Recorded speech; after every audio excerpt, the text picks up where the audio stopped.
Pada bagian C ini kita akan membahas analisis dan evaluasi risiko yang ada pada usaha KOI. Di sini disajikan tabel 1 yang memuat 5 risiko utama yang telah diidentifikasi. Setiap risiko dinilai berdasarkan 3 aspek.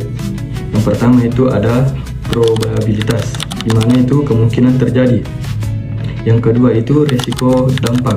Dampak itu merupakan akibat yang ditimbulkan. Dan yang ketiga itu tingkat risiko atau risk level. Nah, hasil penelitian tersebut kemudian dievakuasi apakah risiko itu bisa diterima atau tidak.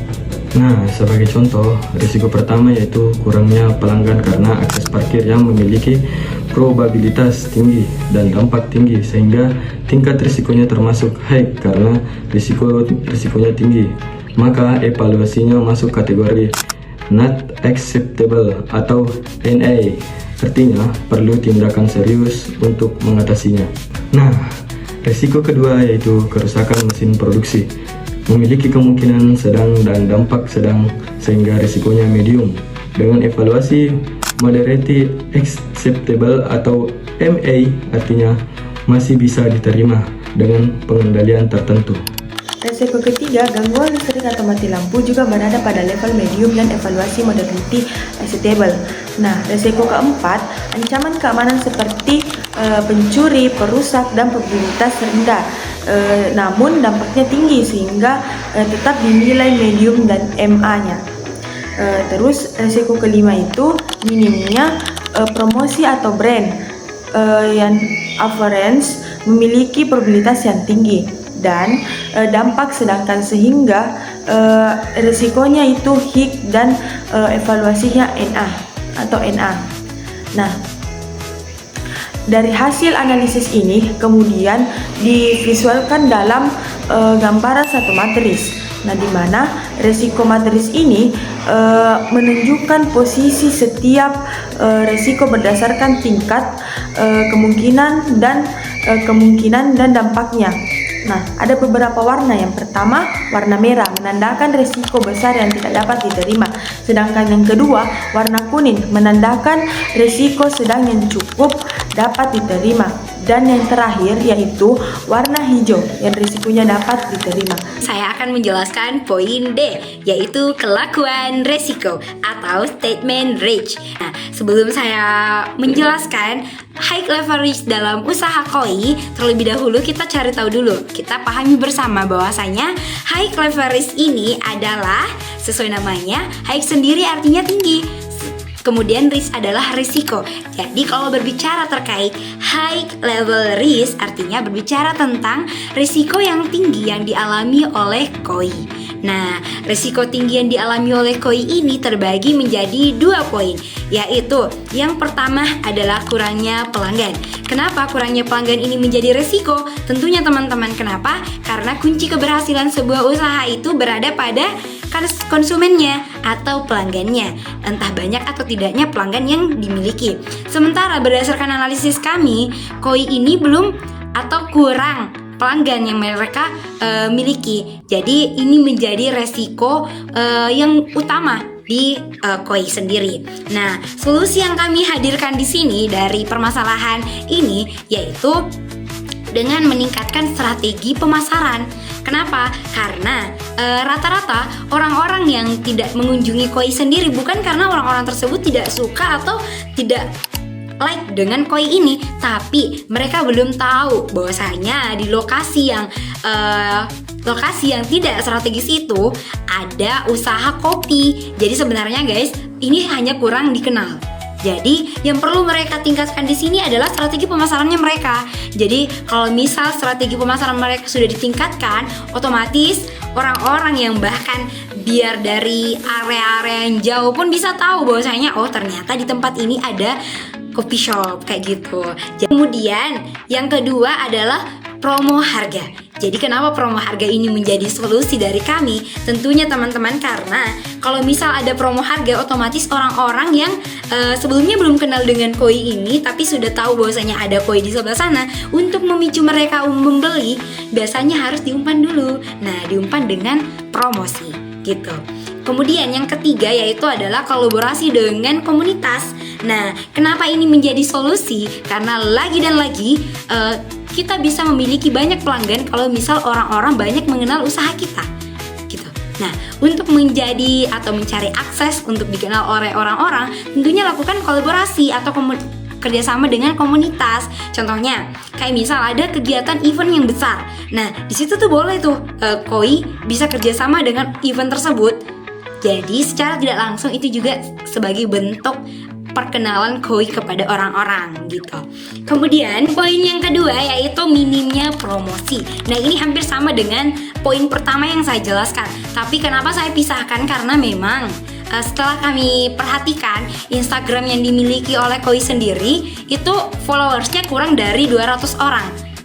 Sekali lagi kurang dari 200 orang. Sementara teman-teman kalau kita saja followersnya 1000-an, itu yang lihat SG atau yang lihat postingan kita itu cuman beberapa orang aja, nggak sampai yang 200 ke atas, bahkan mungkin 100-an. Jadi kalau misal followersnya saja baru 100-an atau kurang dari 300, otomatis orang-orang yang lihat itu juga masih minim gitu. Jadi yang menjadi resikonya ini adalah masih minim promosi. Jadi solusi yang kami hadirkan di sini adalah lebih mempergunakan lagi sosial media, apalagi sosial media yang sangat memberikan dampak. Kayak contohnya TikTok tadi. Nah, seperti yang kita ketahui kan, TikTok itu magic. Kita upload saja dan satu kali FYP itu sudah ngeduar banget. Jadi yang perlu dikuatkan di sini di Koi ini adalah tentang promosi di media sosial ataupun secara langsungnya. Saya akan menjelaskan pada poin kedua yaitu medium leverage atau risiko tingkat menengah. Tapi sebelum itu saya akan menjelaskan sedikit mengenai medium leverage ini sendiri. Di mana medium leverage ini adalah risiko yang dampaknya tidak terlalu kecil tetapi juga tidak terlalu besar bagi keberlangsungan usaha atau kegiatan. Kemudian kita masuk pada medium leverage atau risiko tingkat menengah pada usaha Koi, di mana yang pertama itu adalah kerusakan mesin, di mana solusi yang dilakukan adalah melakukan perawatan rutin, siapkan tabungan darurat, serta melakukan cadangan untuk mengantisipasi hal tersebut. Kemudian yang kedua adalah gangguan listrik, di mana solusi yang dilakukan adalah menggunakan genset kecil untuk menjaga operasional tetap berjalan. Kemudian yang ketiga adalah ancaman keamanan, yaitu memasang CCTV dan gunakan pintu besi dan melakukan kerjasama dengan usaha sekitar untuk meningkatkan pengawasan. Baik, di sini saya akan menjelaskan pada poin ketiga yaitu low leverage atau risiko tingkat rendah, di mana risiko ini kemungkinan terjadinya kecil dan dampaknya ringan jika benar-benar terjadi. Namun saat ini belum ada risiko yang signifikan pada usaha Koi karena usaha tersebut masih baru, namun perlu pengembangan dan evaluasi berkala untuk mengantisipasi risiko tersebut di masa depan. Baik, di sini saya akan menjelaskan tentang rencana pengembangan Koi dalam 5 tahun ke depan. Di 2 tahun pertama ini, fokus utama kami adalah membangun fondasi yang kuat. Caranya, kita bakal gencar promosi digital. Kita semua tahu bahwa sekarang semua orang memiliki yang namanya sosmed atau sosial media. Nah, kita bakal memanfaatkan itu untuk menjangkau lebih banyak pelanggan. Selain itu, kualitas produk tetap jadi nomor 1. Jadi kita bakal terus menjaga kualitas bahan baku dan proses pembuatannya. Kita juga bakal menambah karyawan. Soalnya semakin banyak pelanggan, maka semakin banyak juga yang harus kita layani. Masuk pada tahun ketiga dan keempat, kita punya rencana untuk membuka sebuah cabang baru di beberapa lokasi strategis. Selain itu, kita juga bakal menambah menu baru yang lebih variatif agar pengunjung tidak bosan dengan menu yang itu-itu saja. Dan yang pasti, kita bakal terus memperkuat brand Koi agar semakin dikenal semua orang. Nah, di tahun kelima, kita punya rencana besar untuk merenov besar-besaran semua outlet Koi agar makin nyaman dan kekinian. Kita juga akan menambah jumlah karyawan agar pelayanan semakin maksimal. Dan yang paling seru, kita akan diversifikasi produk. Tidak cuma minuman, tetapi juga makanan yang kekinian. Terakhir, kita akan evaluasi semua kinerja usaha kita selama 5 tahun agar kita tahu apa yang sudah bagus dan apa yang perlu diperbaiki. Baik, di sini saya akan menjelaskan terkait poin F. Yang pertama, kesimpulan. Usaha koi menghadapi tantangan utama pada aspek jumlah pelanggan dan promosi. Kurangnya jumlah pelanggan dan mengakibatkan keuangan tidak teratur dan mengakibatkan kerugian. Serta kurangnya promosi dapat mengakibatkan usaha tersebut tidak dikenal dan mengalami kebangkrutan. Serta risiko teknis seperti kerusakan mesin, serta gangguan listrik dan diantisipasi dengan perawatan rutin dan cadangan listrik. Faktor eksternal berupa keterbatasan lahan parkir dan keamanan lingkungan juga perlu diantisipasi agar tidak mengganggu kelangsungan usaha.